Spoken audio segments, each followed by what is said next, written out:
Do you feel that in a time when we are more connected than ever, we are drifting away from real human connection, especially to ourselves? I do.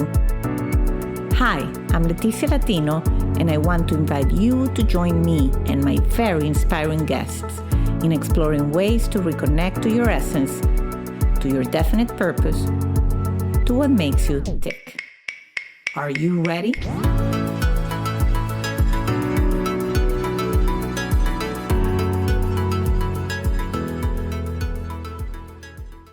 Hello, everybody, and welcome to a new episode of Back to Basics, Reconnecting to the Essence of You. With me today is Dr. Alison Escalante, and she's on a mission to eradicate the epidemic anxiety that is impacting parents and professionals. And she has designed a method to address it, a method that she calls the ShouldStorm, and which she shared with the world in an extremely powerful TEDx talk. She writes about the science of human performance for Forbes, and she also writes for Psychology Today. She's a full-time practicing pediatrician and an adjunct professor at Rush University. Hello, Dr. Alison, and welcome to Back to Basics. Well, thank you so much for having me on today. Well, I'm super excited because, as I research all my guests, I was like, oh my God, this is so great because I'm a parent. I have a 6-year-old and a 10-year-old. So right there, this has been already very fruitful for me, even before interviewing you. It's a lot being a parent. My kids are 9 and 11, and, they just started going back to school a couple hours a week. They've been remote learning since COVID started. And, I thought parenting was challenging before, but wow. I know, but I have to thank people like you that are really taking the time to help us parents, navigate all these things. And even before COVID, all you do on anxiety and all that. So there's a lot I want to cover, but I always have to start by asking about your childhood. And did you dream about doing what you do? Tell me about where you're from and a little bit of that journey in becoming Dr. Alison. Well, I'm from New Jersey, and I had deep family roots there. So people love to tease New Jersey, but I have New Jersey pride. Okay.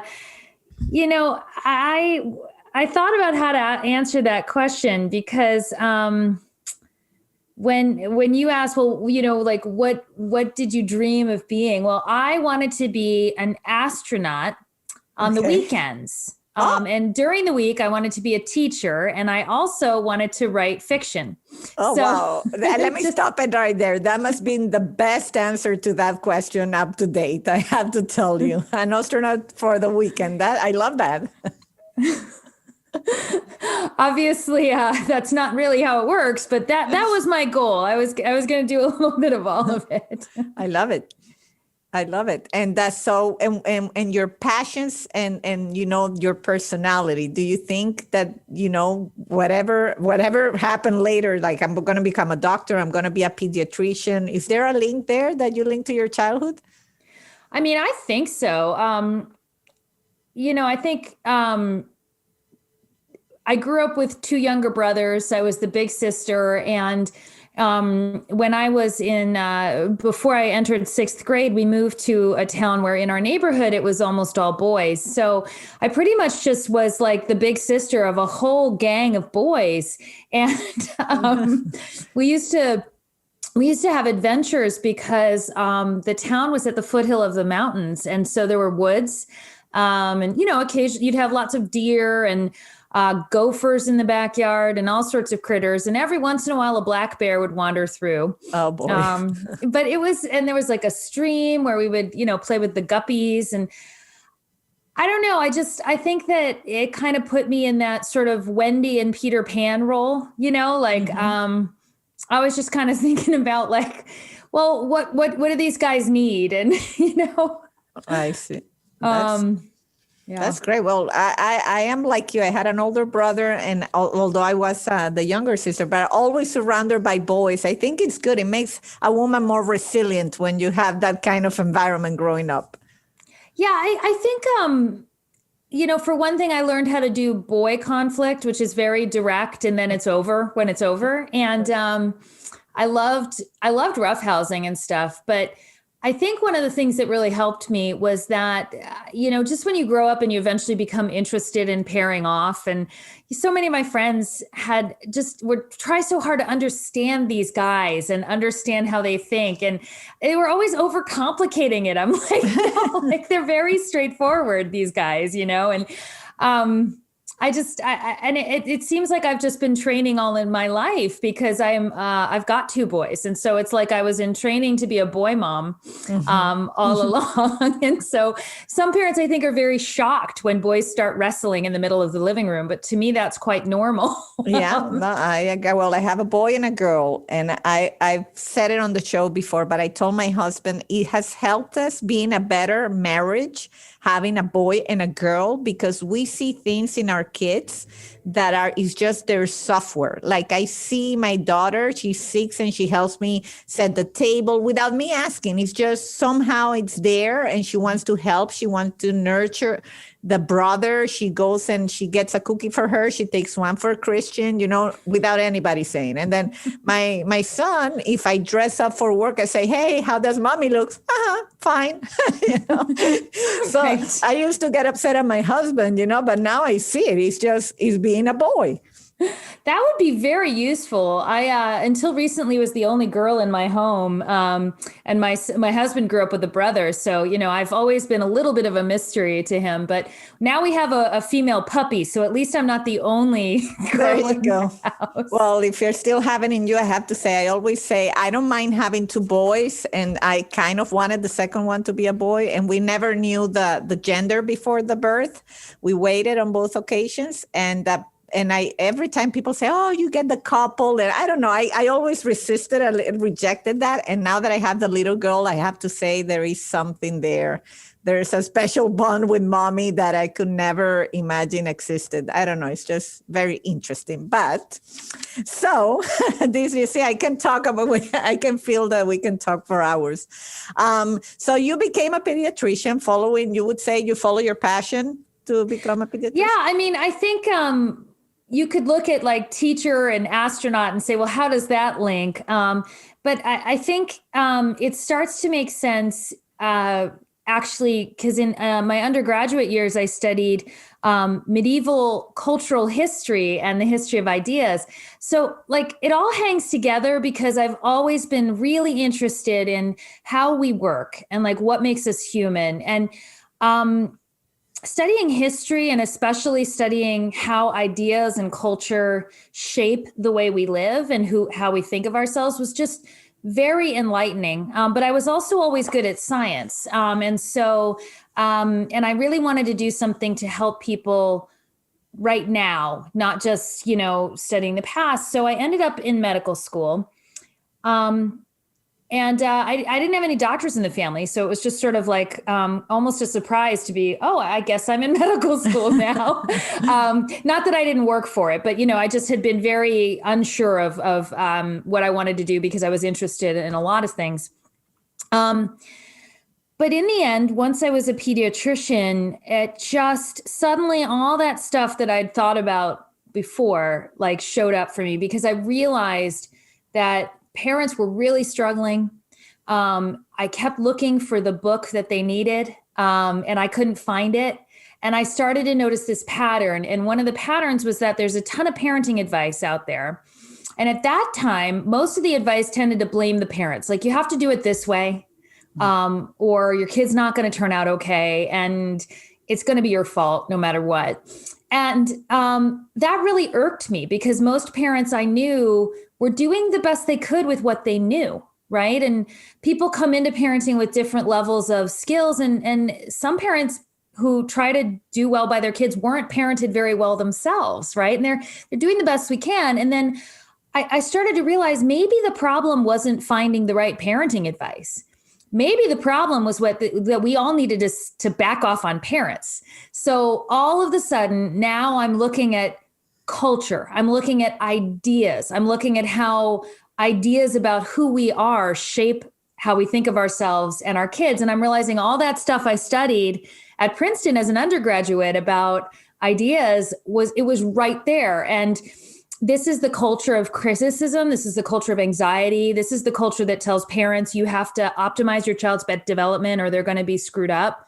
And it's the same culture that tells professionals you have to optimize every last ounce of your energy to be perfectly successful. And I call it the ShouldStorm because it's, you should do this, you should do that, you should never do that other thing. Should.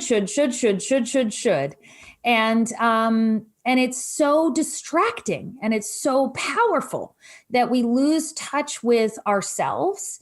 And arguably, it doesn't make us more productive. It might make us work hard, but it doesn't make us innovators. And it doesn't really help us to be the parents we want to be. Wow, no, it's amazing. I think you're definitely on a great track there. And, you know, I'm going to put your TEDx talk on the show notes, but it's very powerful. Anybody out there should listen to this. And not only parents, because I think you hit it on the nail.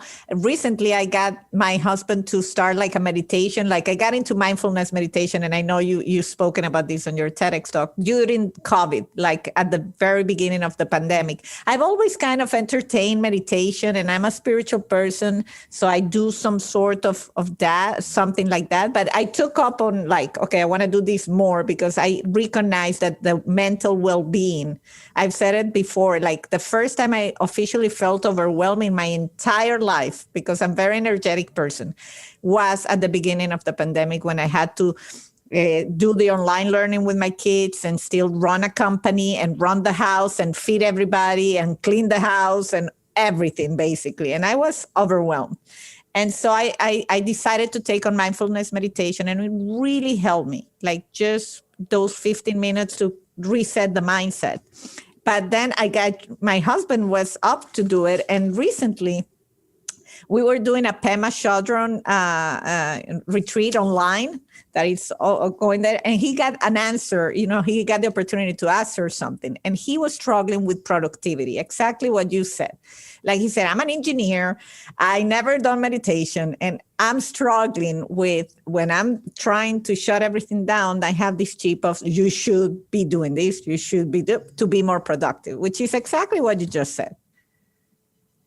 Yeah, I mean, it's a real challenge for us in Western cultures or cultures that are increasingly being influenced by this idea to waste time. But I've been meditating for years now. But what's interesting is it didn't.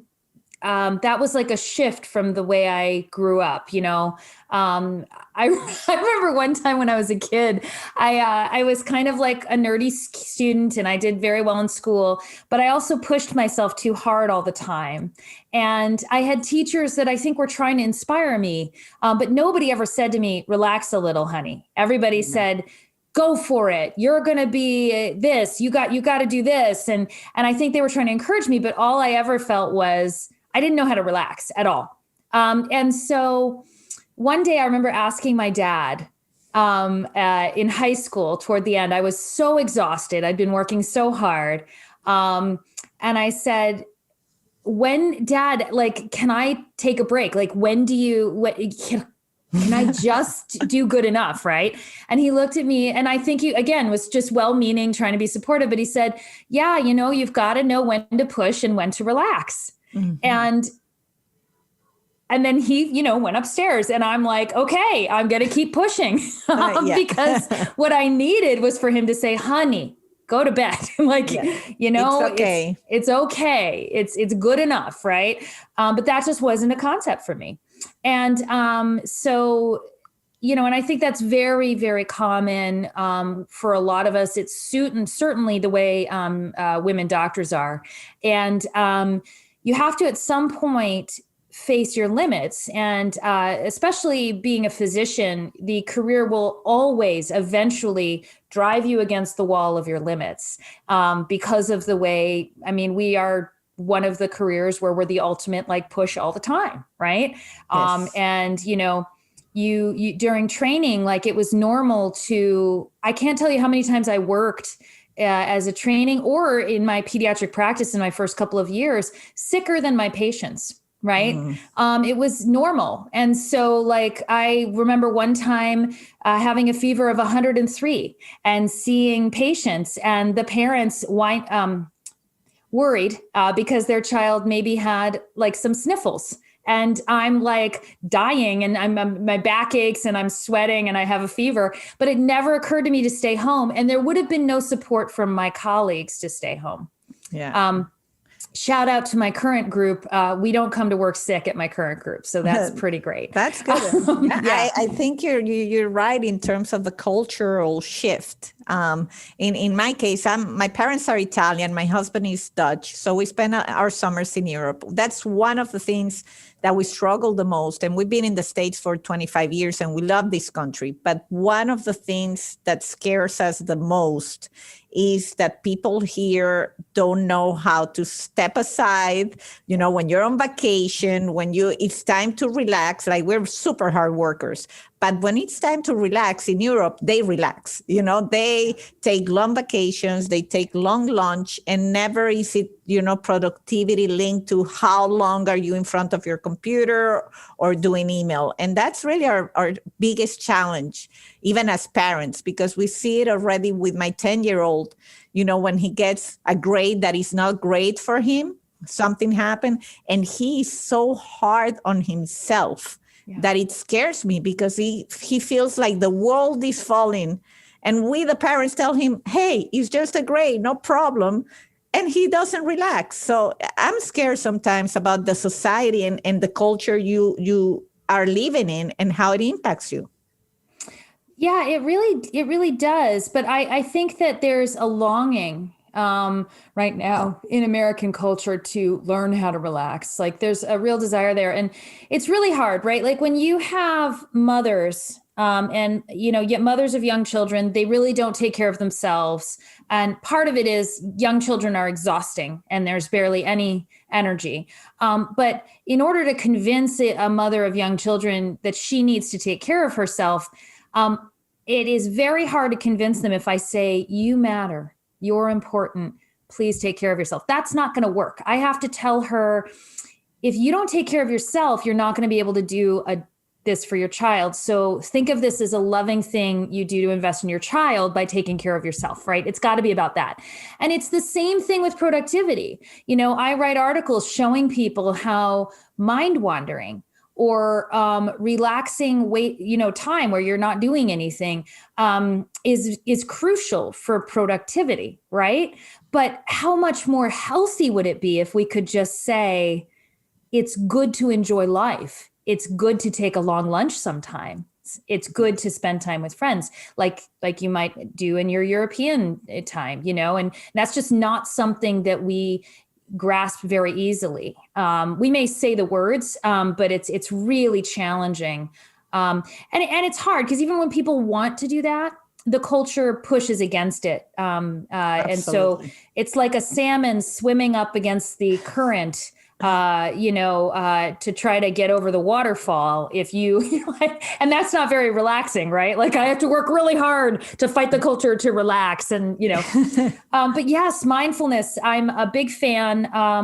I think a lot of people still don't understand how easy it can actually be to begin a practice. I've been delighted by the new apps like Headspace and Calm that are so accessible. Yeah. And I've been using them myself lately, but it's much easier than trying to sit there and focus and say Om. Absolutely, but also you say something that's so true in your TED Talk. And in this other course that I'm doing with Pema Chodron, she emphasizes in the power of just stop. And you said it, like, if you don't have time to meditate, which is true, most of us, even if it's 10 minutes and sound like easy to do, is not easy to do because it's also a mindset. And not every moment is a good mindset for meditation. But you said something about you stop, and it's part of the 3-step process, right? That you created for the ShouldStorm, where you sigh, you see, and you start something, and a lot of mindfulness teachers, they say that stop, pause in the middle of the day, look outside, create that mini gap of nothingness, and then keep going. And that already is so powerful. So when I originally came up with the method for parents, I used the word stop. And then I realized that was too hard. Think back to when your children were very little. And I don't know if they were intense like mine were, but think about a 3-year-old where they ask for the orange cup, you give them the orange cup, and then they throw in massive temper tantrum because they don't want the orange cup.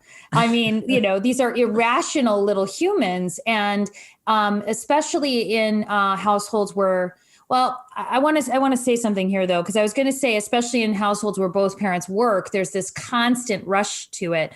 But there's a different kind of pressure on parents where one stays home, right? They may have a little less time pressure, but there's an intensity there as well. So both ways of doing this are really hard.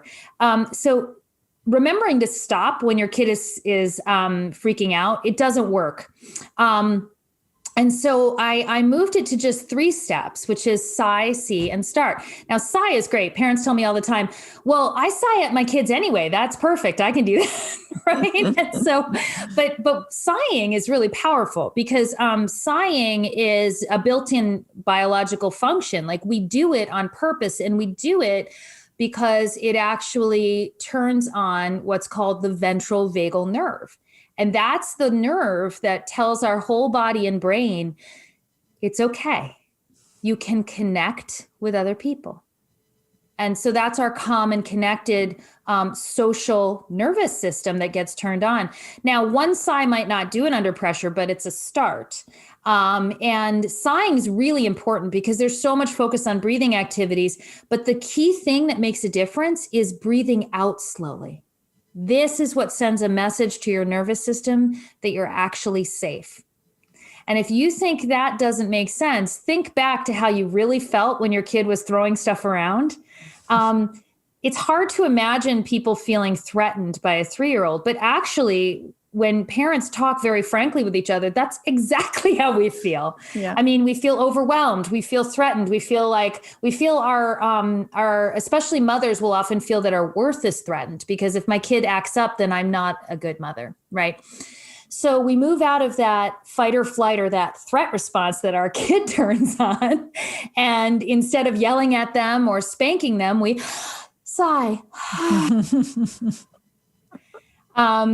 And then the second step is seeing. And this is something we rarely do because we're driven by the ShouldStorm. We're driven by you should get your kid to behave.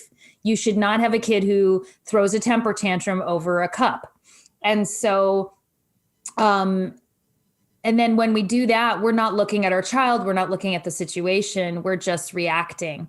And we're reacting usually with anxiety. So we sigh and then we see to mindfully assess the situation, to see what's actually going on with our kid. And sometimes in the 3-year-old example, that's all you need. Sometimes you get there and you realize she's a 3-year-old, I'm a grown-up. Yeah. and sometimes that's it, Sometimes the sigh does it, really. Like when you surrender to the situation, and you see what's going on, that already, is so powerful. Yeah. And sometimes people are afraid of that surrender, that relaxing, because it makes them feel like they won't be able to master the situation.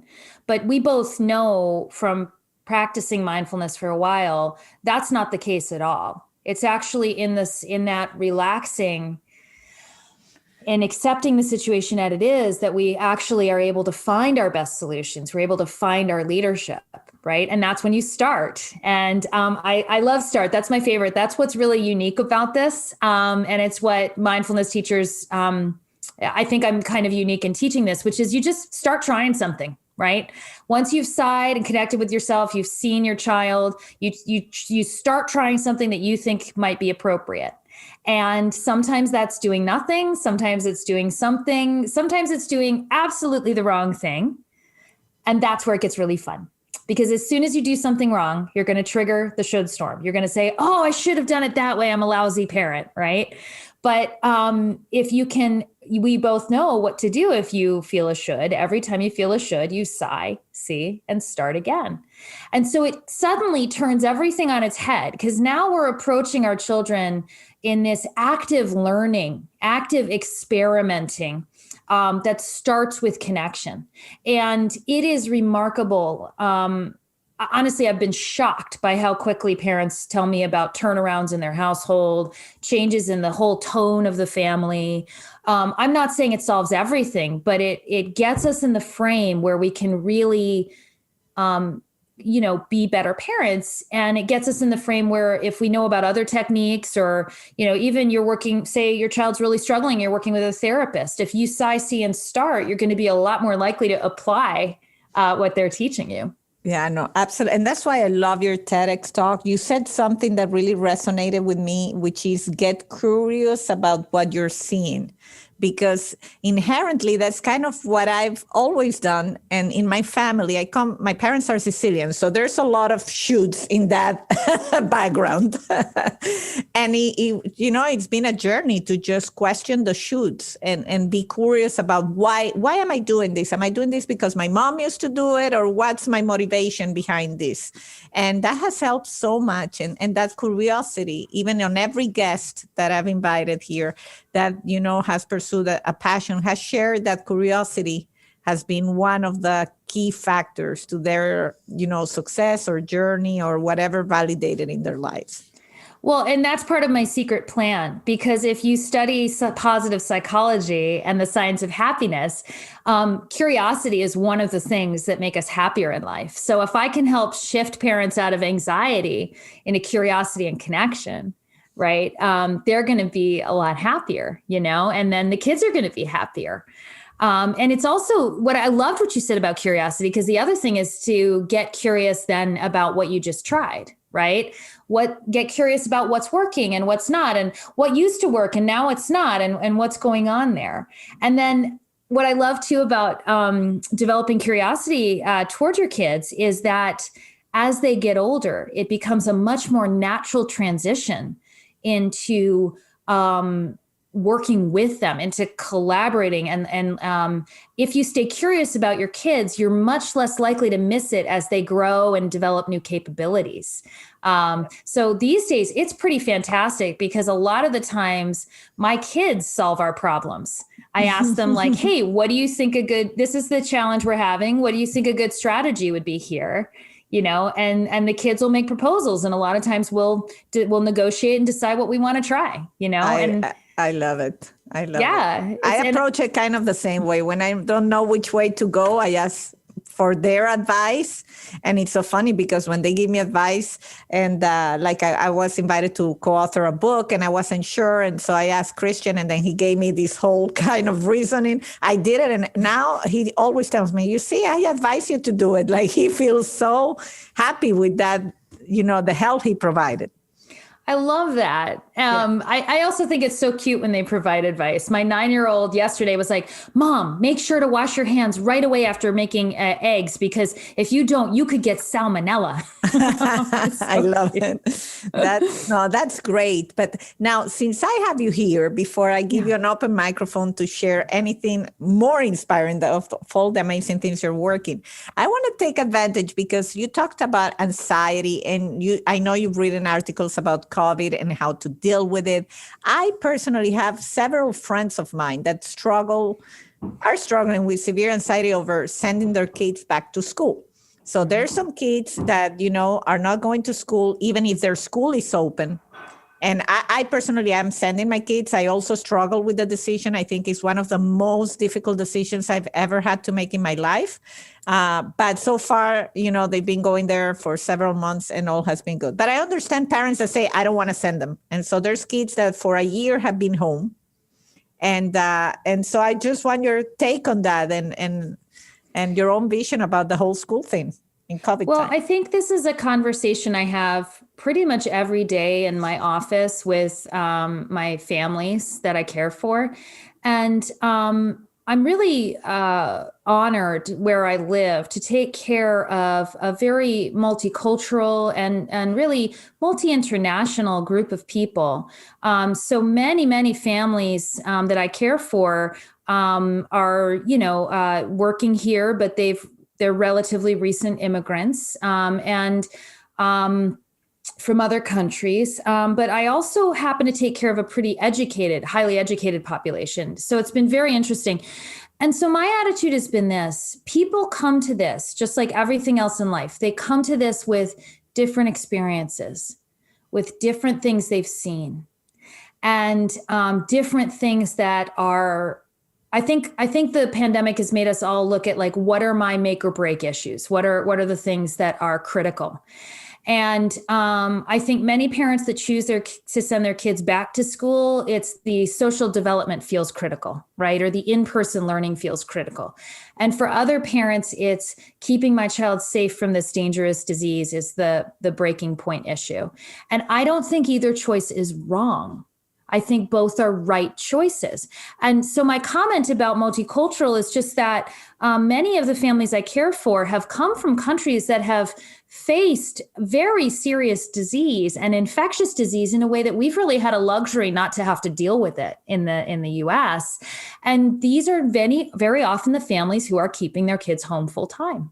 And I think that's very telling, that the people who understand dangerous, contagious diseases and have lived with it are the ones that are staying home the most strictly. So that taught me something.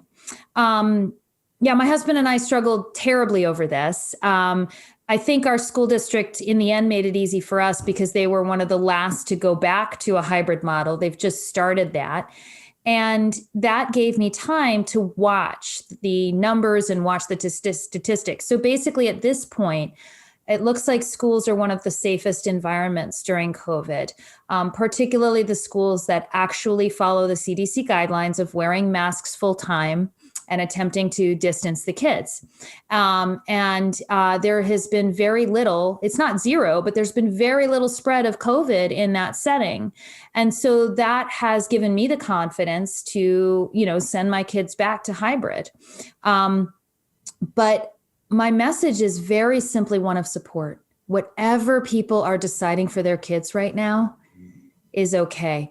As a physician, I hope that decision is wearing masks and all of that. But when I mean choosing a safe school environment that's following guidelines versus staying home, I think these are both really good choices. No, that's so valuable, Dr. Alison. I know a lot of people listening are going to welcome that because, it's very valuable advice. And I think I'm with you. I'm like, if the school is following all the requirements, you have to trust the schools, trust the people that are there. That was huge for me as well to decide to send them. So thank you for that. So tell me what's new and exciting. Like, what are you working on? You have an open microphone to share anything inspiring. I know you have a book that you can download. I will have the links on the page. I know you have amazing articles both on Forbes and Psychology Today.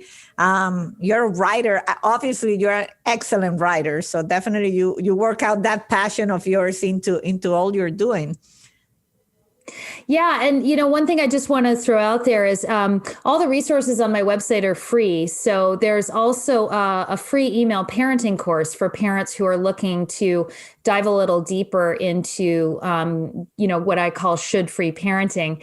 We also have a Facebook group for parents called Should Free Parenting that's supportive there. I joined before this. So basically, so it's all at ShouldStorm.com. But right now, in fact, I'm on tenterhooks waiting for my agent to get back to me because we're finalizing the book proposal for ShouldStorm the book. And it'll be, why worried parents raise what worried kids and what to do about it. And so hopefully I'll be writing that book very soon. And it's interesting because people have told me that it was bad enough before COVID, but COVID has somehow put the ShouldStorm on steroids. So I'm really passionate about getting that out there as, a little more support than what you can get from the TEDx talk. But I'm also really excited about a new project because one of the things that people really related to from the TEDx talk is they said, well, you're talking about parenting, but this feels like my work environment to me. So I do get to do a lot of speaking for organizations who want to talk about sort of optimizing productivity by recognizing what gets in the way of that in the ShouldStorm. And and all of this has led me into like a really deep dive into how our nervous system really works. So there's some cool things that we can do to kind of hack our brains so that we can show up as really powerful leaders. And that is been really fun. But yeah, I've especially, you asked when you sent me an email, you asked kind of like, hey, was there ever a trauma in your childhood? Like, was there ever, and I think that's what ultimately, like most people who don't come from doctor families, kind of led me to become a doctor, was after my mother and my brother were each hit by cars in the space of 9 months. Oh, and wow. they each had traumatic brain injuries. They were, just huge struggles. I remember watching my mom, who was always this incredibly articulate woman, and then she couldn't find words. And then, like for many people with traumatic brain injury, that would lead to what almost looked like temper tantrums, right? And which wasn't her fault. It was just that her brain was, and I was 11 years old at the time. And suddenly my mom went from this very competent woman to struggling. And then 9 months later, my 9-year-old brother was hit by a car. Both of these cases were reckless drivers, by the way. Oh. And he had a traumatic brain injury. And he was, his recovery took a long time, and he was left with something very much like ADHD.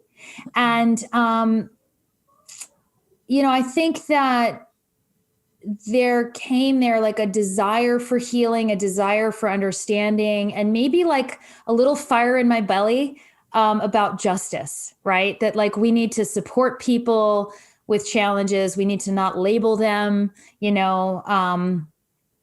and so I think that a lot of that led me to becoming a doctor. But it's also sort of interestingly connected to my current project, which is, I'm really noticing that across scientific fields, there's a new thought emerging, but nobody's really talking about it. And it's that we are really misunderstanding anxiety and depression. So we label people as having disorders, when in fact, anxiety and depression are actually really important built-in responses of our nervous system to certain kinds of adversity or pressure. And when you can start to understand what it's doing for us and why it's built in and why it might even be, you could consider it adaptive, it changes everything. And people start to see themselves as capable, as, okay, maybe I got stuck in this response, but it started out as being there for a reason. And if it's part of a good biological system that's built into me, then I can figure out differently how to come out of this, right? Because it's not because I'm sick or broken. It's that, this good defense system got turned on and maybe got stuck on. And that's just a totally different thing from telling someone you are disordered, you have depression, you're probably going to have that your whole life, right? Which just isn't true. So I think that's a very exciting project. That is very exciting. I definitely think that that's almost like a higher calling, because there's a lot of people suffering from that. And I've had a few guests on my show that deal with also traumatic brain injury and how you make your patients better. So I can definitely see that's going to do good to a lot of people. I'm excited for you. And thanks for sharing the story about your mom and your brother. That's I imagine how that might have impacted your whole life, basically, and the decisions you took. So in those dark times, that's leads me perfect for my must question. It's about what makes people tick. What's your passion? And you talked about justice just now, and I could see the smile on your face when you were saying that. So definitely, you shared that. What else makes you tick and excited and helps you reconnect it with your true essence?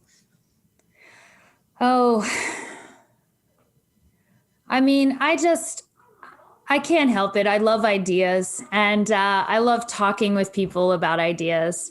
But I am also what I would consider a spiritual person. And I think that one definition of spirituality I love so much is a feeling of connection to each other, connection to what's greater than us. And I think that definition allows us to embrace people from different traditions. It crosses religions. And so I'm definitely an idea person, but I love to be with people. And lately, one of my favorite things to do is take my kids to the dog park with our puppy.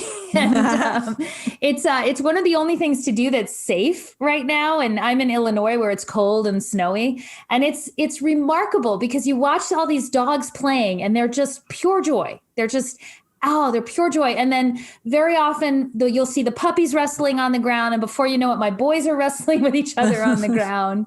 And people are so open when they're around dogs. So you end up just talking to people. And I don't know. That's one of the things I've been really enjoying lately. Yeah. Well, we shared that in common, a feeling of connection. That's why I do this podcast. And you're the perfect example, because right now I'm going to go around my day re-energized, inspired by having talked to you and just proving that we never talked before, but just this felt like I've known you forever. So I thank you so much for your time and for all the work you're doing.